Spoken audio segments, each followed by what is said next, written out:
oh, it just feels warm in my hands and soft. This is a very soothing sort of activity here, and I would say that doing things like this saves me a lot of money. I don't have to go to the therapist's couch so often. I can feel it's sticky. I don't want my hands to get sticky. I don't like that. Yicky, yick, yick. And speaking of the mess, that's the other thing. If you'll notice here, I've got enough room to honor my craft. You know, it's a room of one's own, a board of one's own. Just like Virginia Woolf and just like men do in their workshops or women do in their workshops. They have a big workbench and the tools are right ready at the, things are handy so that they can work. And sometimes it seems like our kitchens have gotten too cutesy or too designed, and they're not really lending themselves to actual home cooking anymore. That's a shame, because there goes the heart of the home. So you see, now this is starting to behave, starting to work for me. Yep, starting to come together. Now I'm going to add the secret fun ingredient. Well, we already had one, the beans, but here's another one, sprouts. I've got some whole wheat sprouts that I did from wheat berries, and oh look, they just come out right like that. I grew them right on my kitchen table, and yeah, kind of weird when they come out, but you would not believe what these do to bread. Little crunchy munchies you bite down in, and plus that this is living food. Totally. So basically we're going to have bread that's got some beans in it and some vegetables, because there's some green living food here. So this is going to be a very nice bread. I probably could have used half that amount of sprouts, but that's what I have, and I don't know what else I would use them for at the moment. I just feel like putting them in the bread, so it's going to accommodate them. A little more flour. Yeah.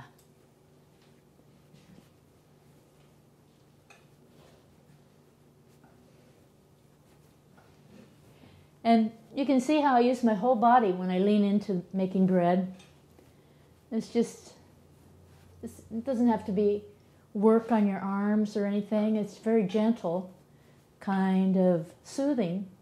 As I said, the feel of the dough, and also just even the movement. So it's an aspect of our lives that we have forfeited by not making our own bread anymore.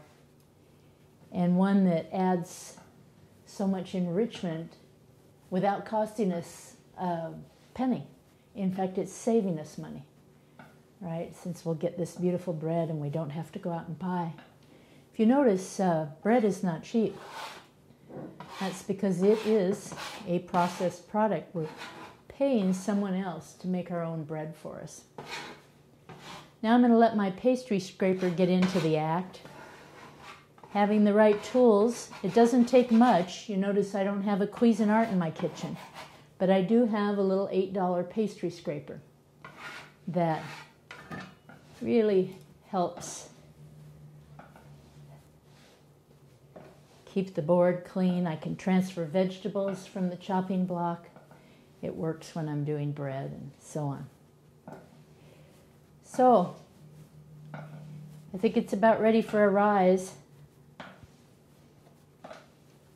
I could sit here and I could knead this bread like 10 minutes, and that's what you do if you want the highest loaf you can possibly get. I'm just not attached myself, and I don't have the 10. So I have done yeoman service. I've given it the relatively nice treatment, and I have a nice, woo, yeah, that's fun. So it's ready to roll right into the pan. Again, the bowl. I'm going to oil. Some books, Laurel's Kitchen says not to oil the bowl.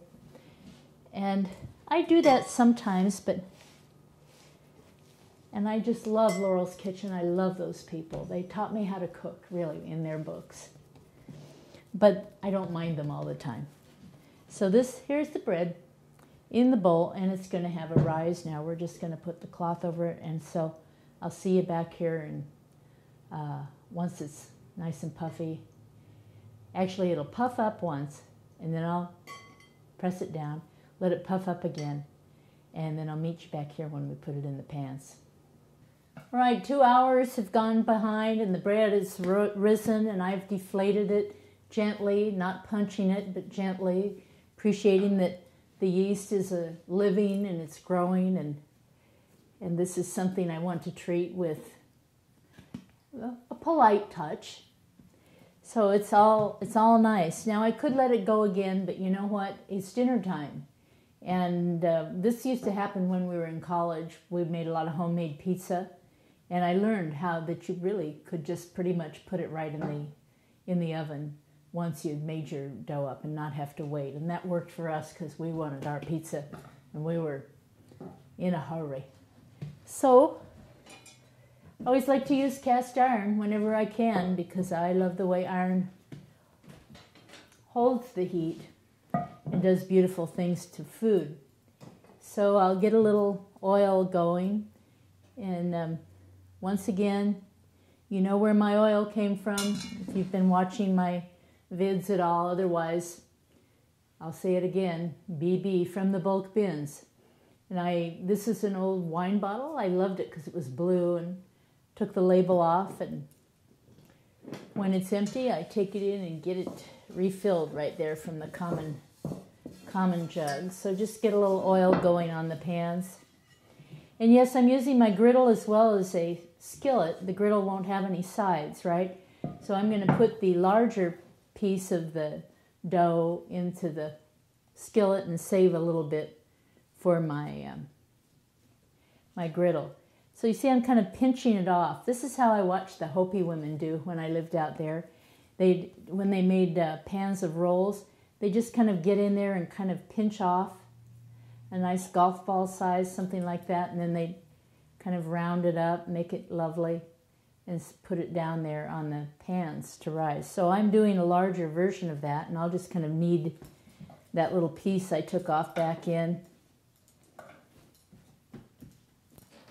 And basically I'm going to do the round breads, right? And so I'll just give the oil, get the top a little bit of oil. And you know, I don't feel like there's enough oil on there, so more comes. If you want a measurement, try a palmful. How about that? A palmful.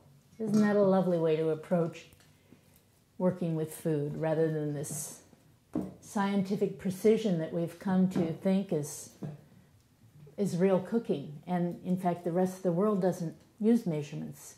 And here they make all this beautiful ethnic food. I really think we've missed the boat over here. And we tried the science way, but I just think it's just more artful. And look at this bread. This was not measured. Not measured at all. If I have to measure, that means first I have to go and I read all the step-by-step instructions, and I have to look over here at the measurements and look over at the direction, and it's just turned into an entirely different kettle of fish. And this way I'm just with the food, I'm using my common sense, and I'm trusting that it'll turn out fairly decent, and if it doesn't, it won't be that big a mistake. Simple everyday food, we can take a few risks. Oh, it's fun to cut a slash in the top of the bread so when it rises, that'll be fun. Since this is a circle, maybe even a double slash. On this one, I think I'll just cut some wedges so that we could kind of scone-like, so that maybe we can tear it. This will kind of be a focaccia because it's thinner, and this will be some nice bread. So we're going to I'll let it rise maybe for 10 minutes. I'll go that much. And then we'll put it in the oven, and I'll see you back at the end of the party.